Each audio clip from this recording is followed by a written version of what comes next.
샬롬, 역사 가운데 나타나고 있는 하나님의 마음과 하나님의 섭리를 오늘도 우리가 만나기를 원합니다. 오늘 함께 나눌 말씀은 이사야 18장입니다. 제 18장. 슬프다. 구스의 강 건너편 날개치는 소리 나는 땅이여, 갈대배를 물에 띄우고 그 사자를 수로로 보내며 이르기를, 민첩한 사절들아, 너희는 강들이 흘러 나누인 나라로 가되 장대하고 준수한 백성, 곧 시초부터 두려움이 되며 강성하여 대적을 밟는 백성에게로 가라 하는도다. 세상의 모든 거민, 지상에 사는 너희여, 산들 위에 기치를 세우거든 너희는 보고 나팔을 불거든 너희는 들을지니라. 여호와께서 내게 이르시되, 내가 나의 처소에서 조용히 감찰함이 죄인은 일광 같고 가을 더위에 운무 같도다. 추수하기 전에 꽃이 떨어지고 포도가 맺혀 익어갈 때에 내가 낫으로 그 연한 가지를 베며 퍼진 가지를 찍어버려서 산의 독수리들과 땅의 들짐승들에게 던져주리니, 산의 독수리들이 그것으로 여름을 지내며 땅의 들짐승들이 다 그것으로 겨울을 지내리라.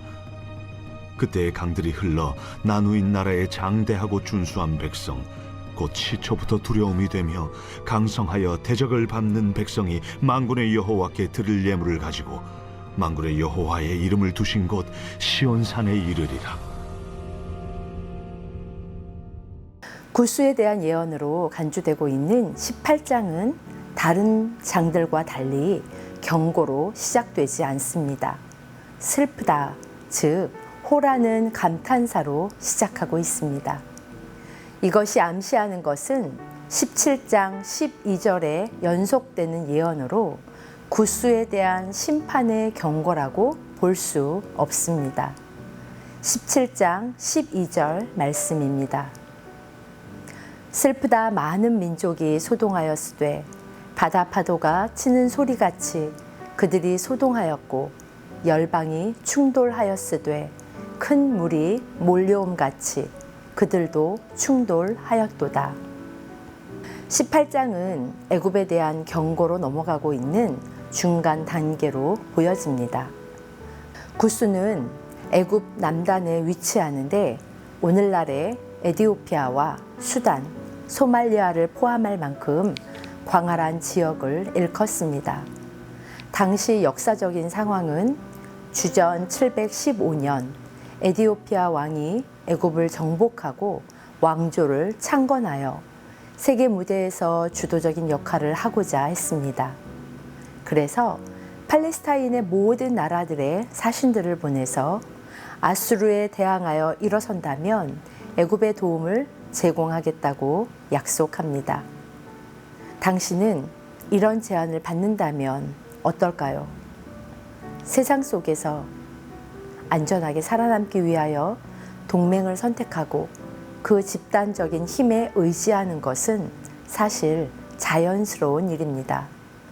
하지만 이사야는 에브라임과 아람이 동맹을 통한 집단적 힘을 의지했을 때 실패한 것을 보았고 깨달은 것이 있습니다. 이사야는 집단적인 힘보다 더 확실하고 안전을 보장해 줄 길이 무엇인지에 대한 확실한 메시지를 가지고 있었습니다. 안전은 오직 여호와 안에서만 발견될 수 있고 언젠가는 남은 자가 안전을 누리게 될 것이라고 17장에서 전하고 있습니다. 18장 1절과 2절은 집단적인 안전보장을 전하려 떠나는 사자들을 언급합니다. 1절입니다. 구스의 강 건너편 날개치는 소리 나는 땅이여. 이같이 표현되는 곳은 풍토상으로 날아다니는 곤충이 많았던 애굽을 가리키지만 본문에서 애굽은 언급되지 않고 끊임없이 요란하고 바쁘게 움직이는 세상에 대한 묘사를 의미합니다. 구스는 나일강의 상류 지역에 있던 에티오피아로서 당시 세계에서 가장 먼 곳으로 상징되었습니다. 이사야는 이런 표현을 통하여 온 세계가 가장 먼 변방에 이르기까지 다 연결되어 있다는 것을 보여주고 있습니다. 2절의 갈대배는 파피루스 갈대로 만든 극히 가볍고 빠른, 그래서 나일강에 적합한 배였습니다. 그 사자를 수로로 보냈다고 하는데 이들은 아수르를 견제하기 위한 공동 전선의 필요성을 유다에게 역설하기 위하여 파견된 자들입니다. 그 사자들에게 선지자가 대답합니다. 2절입니다. 갈대배를 물에 띄우고 그 사자를 수로로 보내며 이르기를 민첩한 사절들아 너희는 강들이 흘러 나누인 나라로 가되 장대하고 준수한 백성 곧 시초부터 두려움이 되어 강성하여 대적을 밟는 백성에게 가라 하는도다. 반 아수르 외교를 위해 애굽을 떠나 다른 나라들로 보내진 사자들에게 이사야의 대답은 고국으로 다시 돌아가라는 것이었습니다. 이는 구스의 제안에 대한 거절로 그 이유를 3절에서 설명합니다. 세상의 모든 거민, 지상에 사는 너희여, 산들 위에 기치를 세우거든 너희는 보고 나팔을 불거든 너희는 들을지니라. 이사야는 지상에 거하는 모든 거민들을 향해서 너희는 그것을 보고 너희는 그것을 듣게 될 것이다 라고 선포합니다. 그것은 무엇일까요? 곧 여호와께서 놀라운 역사를 행하실 것입니다. 그날에 온 세상은 산 위의 깃발을 바라봄같이 나팔 소리를 들음같이 하나님의 역사를 주목하게 될 것이라고 선포합니다. 그 놀라운 역사는 먼저 고요한 감찰, 즉 침묵 가운데서 시작됩니다. 4절 말씀입니다.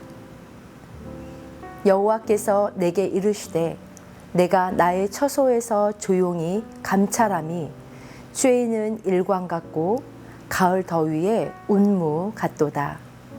이 침묵은 때로 고난받는 성도들에게는 하나님으로부터 버림받음으로 느껴지기도 하고 이 침묵은 반면에 악한 자들에게는 하나님의 부재, 곧 하나님 없음으로 오해되기도 합니다.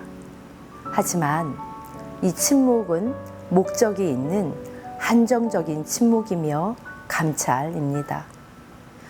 여호와의 인내는 때가 찰 때까지이기 때문입니다. 4절의 일광, 더위, 열기와 운무는 단지 추수 때에 있어도 되고 없어도 되는 것이 아닙니다.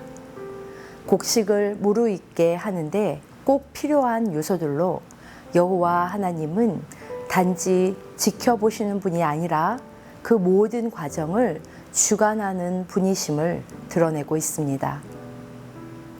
추수할 여건이 모두 갖추어졌을 때 바로 그때가 여호와께서 개입하기로 선택한 순간입니다.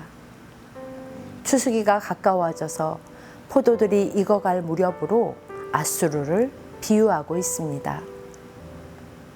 이사야의 표현에 의하면 전쟁터에서 죽음을 당한 시체들의 수가 너무 많아 독수리들이 여름 내내 먹고 또한 맹수들이 겨울 내내 그 시체를 먹을 것입니다. 이는 37장 말씀을 떠오르게 합니다. 37장 36절입니다. 여호와의 사자가 나가서 아수르 진중에서 18만 5천인을 쳤으므로 아침에 일찍이 일어나 본즉 시체뿐이라. 그렇습니다.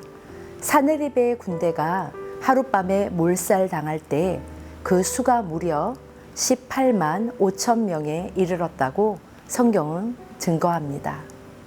이처럼 아수르의 패망이 앞으로 구스에 어떤 영향을 미칠지 성경은 계속해서 언급합니다. 7절입니다. 그때에 강들이 흘러 나누인 나라에 장대하고 준수한 백성, 곧 시초부터 두려움이 되며 강성하여 대적을 밟는 백성이 만군의 여호와께 드릴 예물을 가지고 만군의 여호와의 이름을 두신 곳 시온산에 이르리라. 그때는 사방으로부터 구스와 열방이 시온산에 이르러 여호와께 예물을 들고 오게 될 정해진 때를 의미합니다. 오늘 본문에서 구스는 두 번의 사절단을 파견합니다.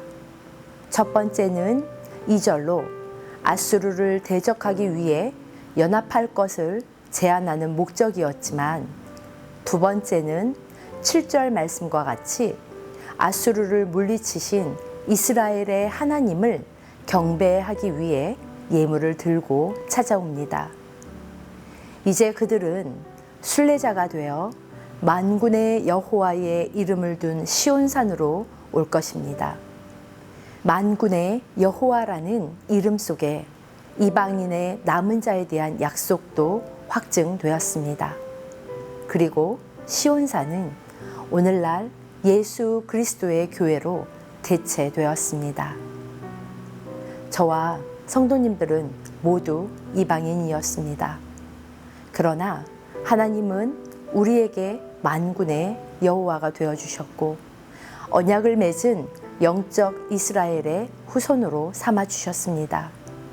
그렇기에 더 이상 세상의 통치, 세상의 동맹, 세상 사람들의 잔머리 사이에서 줄타기하는 아슬아슬한 삶을 더 이상 살지 않을 것입니다. 우리 스스로에게 질문을 던져봅니다. 지난한 모습을 뒤로하고 우리 삶의 모든 영역 가운데에서 하나님을 인정하시겠습니까? 내가 중심이 되는 나의 생각과 나의 마음이 옳다고 주장하는 삶을 내려놓을 결단을 하시겠습니까? 구스는 하나님을 향하여 그 손을 신속히 들었습니다. 매번 질문을 드리지만 이제 우리의 차례입니다.